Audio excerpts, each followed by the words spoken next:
Bullion మార్కెట్లో బంగారం కొనాలనుకునే వారికి మళ్లీ ఊరట లభిస్తోంది. అంతర్జాతీయంగా స్పాట్ గోల్డ్ ధర ఔన్సుకు $5,000 సమీపం నుంచి $4,880 పడిపోవడం మార్కెట్లో చర్చనీయాంశమైంది. ఒక్క రోజులోనే $100 పైగా తగ్గడం పెట్టుబడిదారుల ప్రాఫిట్ బుకింగ్ కు సంకేతంగా భావిస్తున్నారు. ఇదే ప్రభావం దేశీయ మార్కెట్ పైన స్పష్టంగా కనిపిస్తోంది.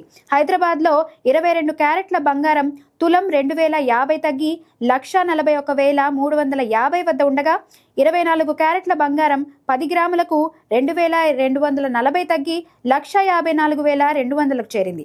గత కొన్ని రోజులుగా వరుసగా పెరిగిన ధరలు ఇప్పుడు దిగి వస్తుండడం కొనుగోలుదారులకు మంచి అవకాశం కావచ్చు.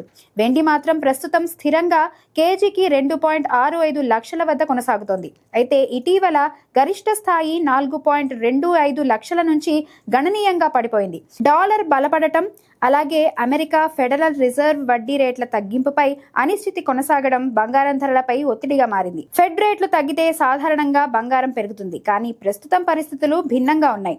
మార్కెట్ దిశపై పెట్టుబడిదారులు అప్రమత్తంగా ఉండాల్సిన సమయం ఇది.